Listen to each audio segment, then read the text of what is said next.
आज का खुशनुमा सीरीज में हमारा जो टॉपिक है, अपने आप को मैच्योर कैसे बनाएं। हम देखते हैं कई बार फिज़िकली किसी को भी मैच्योर देख करके कि अच्छा लंबा चौड़ा हट्टा खट्टा है, मैच्योर है आपका बच्चा, तो हम फिज़िकली देखते हैं हम। लेकिन कई बार आपने देखा होगा फिज़िकली फिट है लेकिन अंदर से वो बहुत कमज़ोर होते हैं, फिर हम कहते हैं अंदर से मैच्योर नहीं है। सबसे ज़्यादा इम्पोर्टेंट है वो इनर मैच्योरिटी है। हमने अष्टावक्र के बारे में सुना, फिज़िकली भले वो टेढ़े थे, 8 बल थे उनके शरीर में, लेकिन इंटरनली वो आत्मा बहुत मैच्योर थे। अभी फ़िलहाल में बहुत सारे ऐसे एग्जाम्पल हैं। छोटे बच्चे कई आपने देखे होंगे, उम्र कम है लेकिन वो मैच्योर होते हैं इंटरनली, बातें वो ऐसी करते हैं बड़ों जैसी करते हैं। और कई फिज़िकली उनका शरीर का ग्रोथ हो जाता है लेकिन वो बातें बचपने वाली करते हैं, तो कहते हैं अभी इनको समझ नहीं आई है, तो इसका मतलब वो इंटरनली मैच्योर नहीं है। इंटरनली मैच्योरिटी किन किन बातों से पता चलता है कि अंदर से मैच्योर है। कुछ समय पहले अभी वो बच्चा बड़ा हो गया, गूगल बॉय, क्या नाम था, पंडित कौटिल्य, 5 साल का बच्चा, और नॉलेज उसके अंदर बड़े बच्चों जितनी थी, कुछ भी उससे पूछो। अभी वो 13-14 साल का होगा, अभी उसकी जो समझ है वो आपको 40-50 साल के जो इंसान के अंदर होती है, अभी वो समझ उसके अंदर है। उसका बोलने का तरीका भी आप देखोगे, ये नहीं लगेगा कि बच्चा बोल रहा है, कोई बहुत मैच्योर इंसान बोल रहा है। तो वो मैच्योरिटी उनके अंदर आई कैसे, उनके कई जन्मों की मेहनत है, इसलिए वो आत्मा अंदर से इतनी मैच्योर है। लेकिन इस जन्म में भी अभी भी हम अपने आप को किसी भी लेवल तक मैच्योर बना सकते हैं। हमारा ये शरीर है, इसकी लिमिट है। मैं चाहूँ इस शरीर की हाइट और बढ़ जाए और इसका रंग साफ़ हो जाए और ज़्यादा इसके ऑर्गन ब्यूटीफुल हो जाए, वो एक लिमिट तक हम कर पाते हैं, इसकी साफ़ सफाई, एक्सरसाइज वगैरह। फिर भी ये पिछले जन्म के कार्मिक अकाउंट के अनुसार ही बन गया, ज़्यादा हम छेड़छाड़ नहीं कर सकते। लेकिन इंटरनली की जो जितना हम चाहें उतना अपने आप को मैच्योर बना सकते हैं, स्ट्रॉन्ग बना सकते हैं, ब्यूटीफुल बना सकते हैं, अंदर की पर्सनालिटी को निखार सकते हैं। तो कौन कौन सी बातें हम अपनाएं तो उससे हम इंटरनली मैच्योर बनेंगे। पहला है एक्सेप्ट द रियलिटी। एक आध्यात्मिक व्यक्ति को मैच्योर इसलिए कहा जाता है, कुछ बातों को वो अपने जीवन में स्वीकार कर लेता है। अब जैसे शरीर की बात आई, शरीर हमारा पिछले जन्मों के कर्मों के अनुसार बन गया, इस रियलिटी को स्वीकार करना होगा। कई स्वीकार नहीं करते, भगवान मुझे ऐसा शरीर क्यों दिया, बचपन से अपंग होते हैं, देख नहीं सकते, हाँ देख नहीं सकते, हाथ नहीं है, चल नहीं सकते, भगवान को कंप्लेन करते रहते हैं। और कुछ ऐसे भी हैंडीकैप है जिन्होंने स्वीकार कर लिया अपने आप को कि ठीक है, जो है जैसा है, जैसा भी शरीर मिला, परमात्मा की क्या कहें हम रहमत उसी शरीर में इतनी ताकत भर देता है कि उसी शरीर से वो अपना जीवन निर्वाह कर लेते हैं।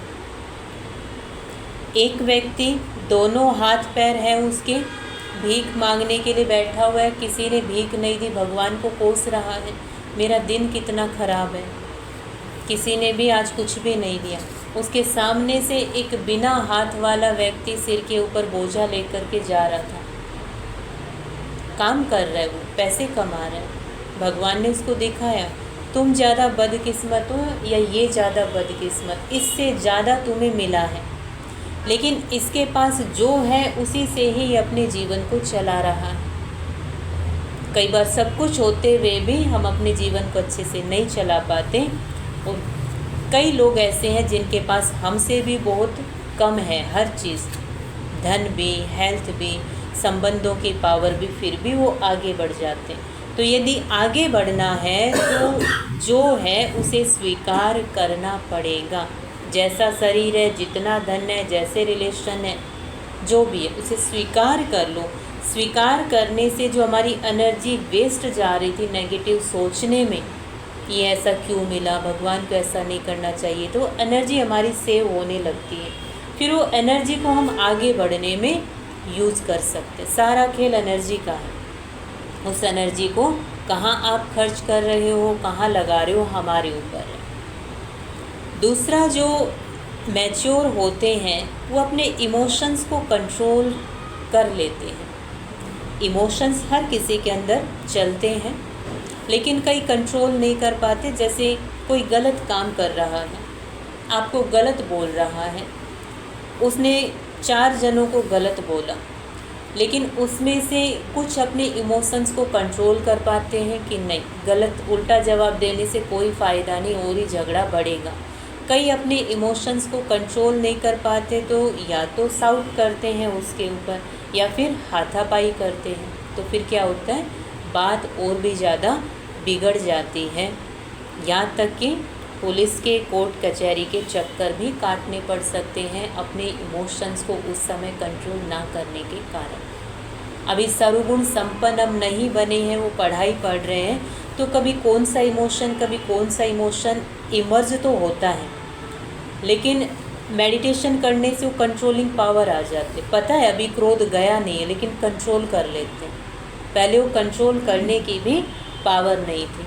तो इसका मतलब कि मैच्योरिटी हमारे अंदर आती जा रही है, कैसा भी इमोशन हम कंट्रोल कर लेते हैं। बच्चा है, बच्चे से बड़ा अटैचमेंट है, बच्चा दूर जा रहा है हमसे, लेकिन मोह का इमोशन इमर्ज होता है।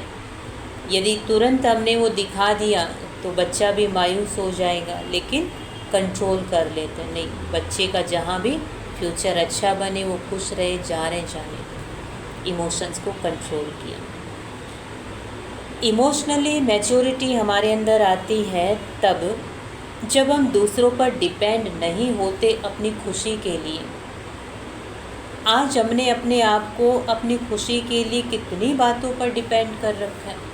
हेल्थ अच्छी होनी चाहिए तो खुश रह सकेंगे, मौसम अच्छा होना चाहिए तो खुश रह सकेंगे, धन ज़्यादा होना चाहिए तो खुश रह सकेंगे, हर रिश्ते से प्यार मिलना चाहिए तो खुश हो सकेंगे, जहाँ भी जाए हमें रेस्पेक्ट मिलना चाहिए सबसे तो हम खुश रह सकते हैं। हमने अपनी खुशी को, और भी बहुत सारी बातें हैं, उन पर डिपेंड कर दिया। ये चीज़ें मिलेगी तो हम खुश रह सकते हैं, ये चीज़ें नहीं मिली तो खुश रहने की कोई वजह नहीं है। वास्तव में तो खुश रहने की कोई वजह होनी नहीं चाहिए। खुशी हमारा ओरिजिनल नेचर है। भगवान को कितने लोग रोज़ गालियाँ देते हैं, लेकिन फिर भी उसको सुख का सागर कहा जाता है। वो कभी डिस्टर्ब नहीं होता। उसकी खुशी हमारी महिमा पर डिपेंड नहीं है। मैं मंदिर जाकर उसकी महिमा करूं या ना करूं, उसे कोई असर पड़ने वाला नहीं है कि अगली बार उसकी गद्दी छीन सकती है, कोई दूसरा भगवान बन जाएगा, कभी नहीं। उसकी अवस्था पर भी कोई प्रभाव नहीं पड़ता। उसकी महिमा करते हैं, हमें अच्छी फीलिंग होती है, इसलिए महिमा करते हैं। ऐसे ही एक आध्यात्मिक व्यक्ति होता है, उसकी खुशी भी किसी पर डिपेंड नहीं होती। वो एक कहानी सुनाते हैं ना कि एक व्यक्ति महात्मा जी के पास जाते हैं, कहते हैं महात्मा जी मैं बहुत दुखी हूँ। का दुख का कारण पैसे नहीं है, गरीब हूँ। महात्मा जी ने कहा यदि तुम्हें पैसे मिल जाए तो कह रहे फिर तो सारी समस्याओं का समाधान हो जाएगा, फिर तो मेरे जीवन में आनंद ही आनंद है।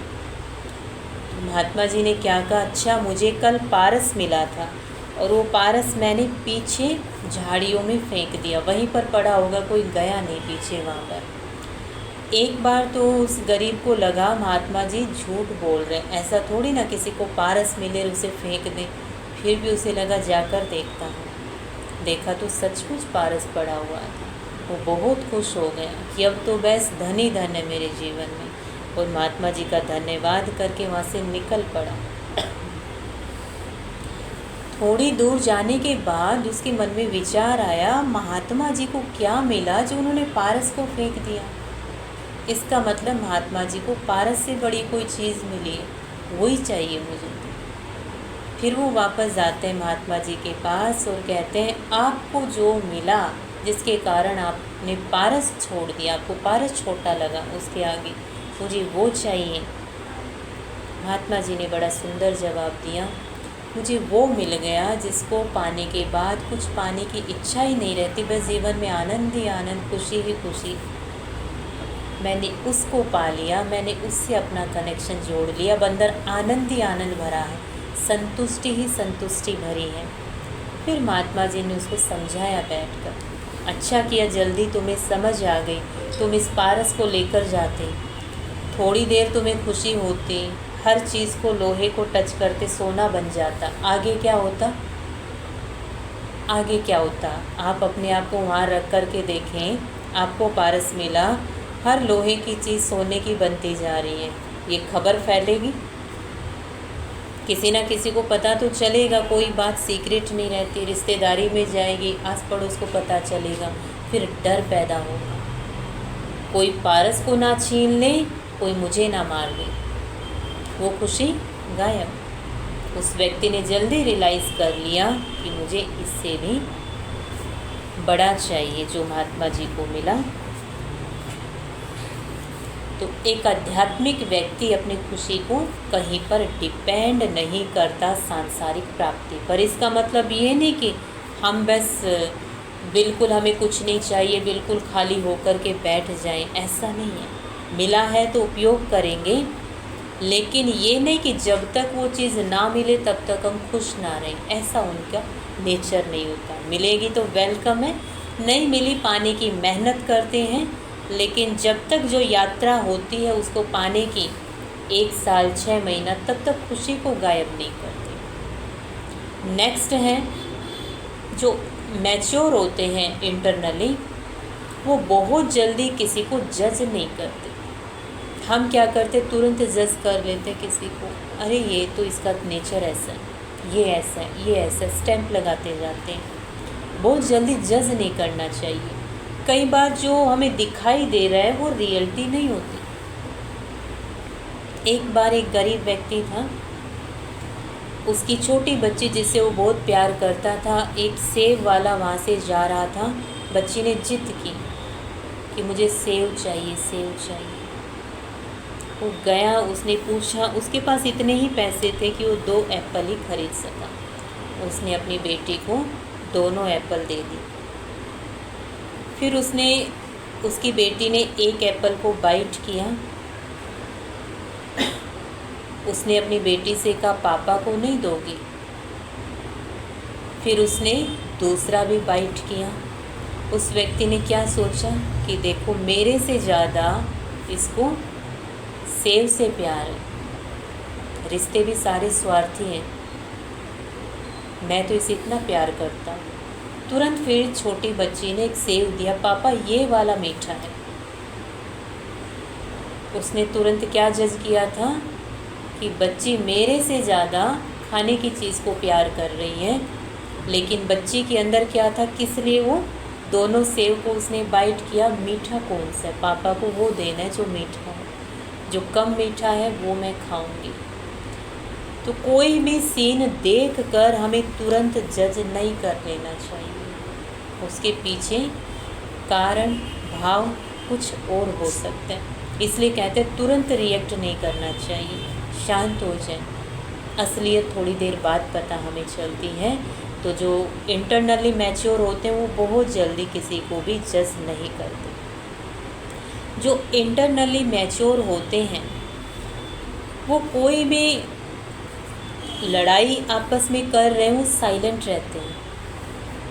कई होते बहुत जल्दी बीच में कूद जाते हैं या बोल देते हैं कि आपकी गलती है, आप सही हो, आप गलत हो, या आपस में भी उनके साथ ही यदि कोई बोल रहा है, उन पर गलत आरोप लगा रहा है, तो साइलेंट रहते हैं, बहुत जल्दी वो जवाब नहीं देते। जैसे कल का भी टॉपिक लिया था, कल या परसों शब्दों के ऊपर लिया था ना, परसों था सर, कि हर शब्द को फिल्टर करके फिर मुख से निकालें, पहले कई बार सोचें फिर मुख से बोलें, तो वो साइलेंट रहते हैं। जो इंटरनली मैच्योर होते हैं वो पहले अपनी मेंटल हेल्थ का ध्यान रखते हैं। अंदर से हम स्टेबल रहें, अंदर से शांत रहें, वो शांति को सबसे ज़्यादा इम्पोर्टेंट देते हैं। सबसे ज़्यादा इम्पोर्टेंस वो शांति को देते हैं। पहला स्थान वो अपनी लाइफ में शांति को देते हैं। कि मुझे मेरे जीवन का जो लक्ष्य है वो शांति चाहिए। उसके लिए मुझे झुकना पड़े, सहन करना पड़े, कुछ छोड़ना पड़े, दौड़ना पड़े, कुछ पकड़ना पड़े, कुछ भी करना पड़े, लेकिन मेरे जीवन का लक्ष्य पहले शांति। कई बार क्या होता है, मान लीजिए बहुत अच्छी जॉब हमें मिली है, लेकिन वह बहुत खींचातान है, एक दूसरी जॉब ऑफर हो रही है, पैसे कम है, लेकिन सब शांति से एक दूसरे से मिलजुल करके कर रहे हैं। पैसे को आप देखोगे, शांति चली जाएगी, और शांति चली जाने के कारण हेल्थ भी खराब होगी, स्वभाव चिड़चिड़ा रहेगा, संबंध भी हमारे बिगड़ेंगे। यदि सिर्फ हम शांति को देखें कि ठीक है भले पैसे कम मिल रहे हैं लेकिन शांति तो है, वो मन की शांति, वो पॉजिटिव एनर्जी हर चीज़ को लेकर के आएगी हमारी लाइफ में। तो पहले अपनी मेंटल हेल्थ को देखते हैं, बाकी चीज़ को दूसरे नंबर पे, तीसरे नंबर पे बाद में स्थान देते हैं। लेकिन आज हम देखें तो हमने अपने जीवन में किसको पहले स्थान दे रखा है? धन को, पोजीशन को, फिजिकल ब्यूटी को, और भी दूसरी चीज़ें, खाने पीने की चीज़ों को। हमें तो खाना टाइम पे चाहिए, हमें तो खाना टेस्टी चाहिए। उसके लिए चाहे मन की अवस्था डिस्टर्ब हो जाए, पैसे इतने हैं नहीं लेकिन हमें तो महंगा टेस्टी खाना चाहिए, वो खरीद रहे हैं जीभ के स्वाद के कारण, फिर आगे जाके डिस्टर्बेंस होती है। तो उनके लिए मेन मन की शांति, बाकी सब बाद में। तो ये कुछ पॉइंट हमने लिए, बाकी तो बहुत सारे पॉइंट हैं जिससे हम मैच्योर दिखाई देते हैं। आज सिर्फ हमने 6 पॉइंट लिए। मेन बात सार रूप में कहे, वो ज्ञान की बातें जो अंदर से मुझे शांत कर दे, स्टेबल कर दे, वो बातें आप अप्लाई करते हो तो इसका मतलब इमोशनली मैच्योर है। जैसे आज परमात्मा के महावाक्य हमने सुने, मुरली में जो लास्ट में वरदान था, बाबा ने क्या कहा? सहन कर लो। जो सहन करता है बिना दर्द में गए, वो भी मैच्योर है। भले वह हमसे एज में कम है, पोजीशन में कम है, लेकिन वो सहन कर रहे बिना डिस्टर्ब हुए। एक है दर्द में जा कर के सहन कर रहे हैं, मजबूरी से सहन कर रहे हैं। एक है कोई हलचल नहीं, ठीक है बोलने वाला बोल रहा है, एक कान से सुना दूसरे से निकाला, वो भी मैच्योरिटी का साइन है। तो बहुत सारे पॉइंट है, लेकिन आज जो हमने 6 पॉइंट लिए, जो बाबा की मुरली में सारे ये पॉइंट आते हैं, तो हम नोट कर सकते हैं मुरली से भी रोज़। पहला जो आज हमने लिया, जो अंदर से मैच्योर होते हैं, वो वास्तविकता को स्वीकार कर लेते हैं, लड़ते नहीं, ना भगवान से ना व्यक्ति से। दूसरा, वो अपने इमोशंस को कंट्रोल कर लेते हैं कि नहीं अभी शो नहीं करना। तीसरा, उनकी खुशी किसी चीज़ पर डिपेंड नहीं होती, ना व्यक्ति पर, ना साधन पर, ना वस्तु पर, किसी चीज़ पर डिपेंड नहीं। पद, पोजीशन, धन, दौलत, किसी चीज़ पर डिपेंड नहीं। चौथा है, वो बहुत जल्दी किसी को जज नहीं करते, टीका टिप्पणी नहीं देते, ये ऐसा है वैसा है। पांचवा है, आपस में जब किसी की फाइट होती है वो साइलेंट रहते हैं, बहुत जल्दी कूदते नहीं हैं, बहुत जल्दी किसी शब्द का प्रयोग नहीं करते। लास्ट, वो अपनी मेंटल हेल्थ का ध्यान रखते हैं। सबसे इम्पोर्टेंट उनके लिए उनकी मेंटल हेल्थ है। यदि आप खुद मेंटली स्वस्थ होंगे तो आप अपने परिवार वालों को भी खुशी दे सकेंगे। कई बार अनुभव किया होगा, यदि मेंटली हम डिस्टर्ब हैं तो हम ठीक से बात नहीं करते परिवार वालों से, यदि या वो बोलते भी हैं तो चिल्लाकर बोलते हैं, कुछ ऐसा गलत शब्द बोल देते हैं कि उनकी खुशी गायब हो जाती है। तो हम मेंटली हेल्दी रहेंगे तो सबको खुशी और प्यार बांट सकेंगे। तो ये कुछ पॉइंट थे अपने आप को मैच्योर इंटरनली बनाने के लिए। आज का टॉपिक हम यहीं पर पूरा करते हैं। किसी का कोई क्वेश्चन है, कोई बात समझ में नहीं आई तो आप पूछ सकते हैं।